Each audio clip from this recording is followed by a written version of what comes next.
Hey, I'm Dr. Mike Roussel, and in today's YouTube question and answer, we're going to answer a question from a Facebook fan that said, what are some nutritional strategies that I can use to become more insulin sensitive?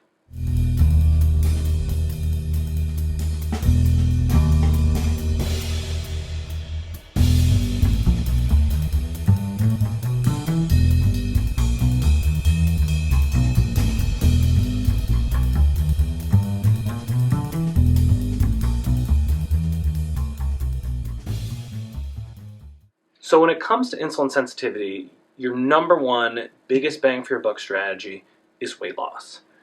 If you want to improve your insulin sensitivity over the long term, losing weight is the most effective thing that you can do.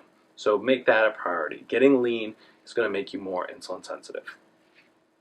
Now, when it comes to getting lean, it's really interesting because more research is showing that how you're going to lose weight and your level of insulin sensitivity are tightly connected. So specifically, I want to show you one study that shows how insulin sensitivity impacts weight loss. Because if you want to lose weight in the most effective manner, you're probably going to need to restrict carbohydrates. While if you were very insulin sensitive, it doesn't really matter, and you can just lose weight with lots of different macronutrient ratios. So let's look at this. What you can see here, this is a weight loss graph from the A to Z study, which was a large-scale 12-month weight loss study, which pitted a lot of the very popular diets, Atkins, Zone, Ornish, and then also the Learn diet, against each other to see what elicited the greatest weight loss. So as you can see from the graph, based on the books, which this is easily the most creative graphic I've ever created, but you can see that with the Atkins diet, after 12 months, participants lost the most weight on that diet compared to the Zone, the Ornish on the far right, or the Learn, or kind of the control diet. So what was really interesting here is if we look at the next picture, the researchers wanted to look at the impact of insulin sensitivity on weight loss. So what they did was they took, in a secondary analysis, they took basically the extremes of carbohydrates.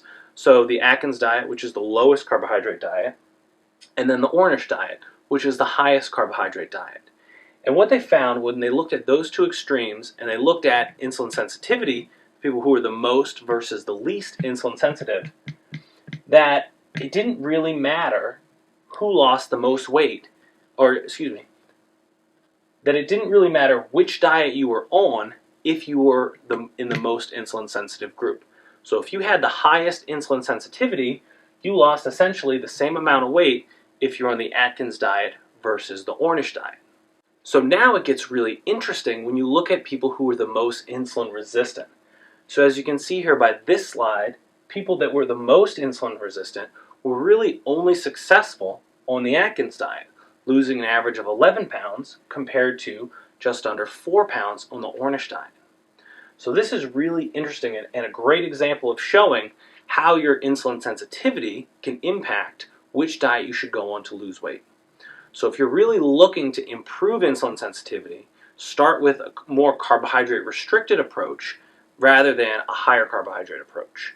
Now, this example with the A to Z study, they looked at the Ornish, which is a very high carbohydrate, versus the Atkins, which is a very, very low carbohydrate. But this same sort of difference has been shown in other studies, which pitted more of a traditional diet, say like a My Pyramid low-fat type diet, compared to a Zone diet of, say, 40% calories from carbohydrates.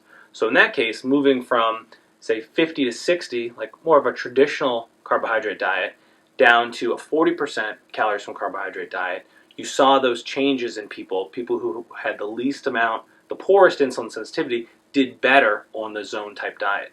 So you don't need to go all the way down to Atkins to get 10% calories from carbohydrates. Just drop your carbs to, say, 40%, and you still reap those benefits, even if you don't have great insulin sensitivity. So there's weight loss, there's carbohydrate restriction, which actually is going to impact and make your weight loss more effective if you need to improve your insulin sensitivity. And then the last piece is exercise. So these are two good long-term solutions. So this is big picture, looking at eliciting weight loss over several weeks, over the long term. But exercise is really our short-term solution because you get an immediate increase in insulin sensitivity with exercise. So basically what exercise does is exercise causes the translocation of more GLUT4 receptors on your muscle cells. So what does that mean?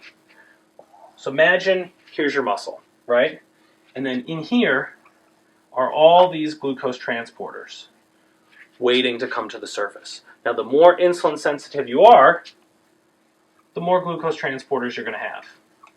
So let's say normally you just have this amount. But then once you start exercising, exercise causes these receptors to translocate, or basically come to the surface of your muscle cell. So then they're here waiting to take up more sugar. So this would be maybe what you have initially, and then once you exercise, in this case we doubled it, right? But you get more glucose transporters on your muscle cells. So that's going to preferentially shuttle carbohydrates to your muscles and not towards other places, like say fat cells, or to leave it in your circulation, causing your body to pump up more insulin, right? And kind of exacerbating the insulin resistance. Now what's really interesting about kind of this phenomenon is that it's insulin independent. So if you exercised and then didn't even take in any carbohydrates, you still get this bump in glucose uptake and insulin sensitivity. Exercise gives it to you both ways.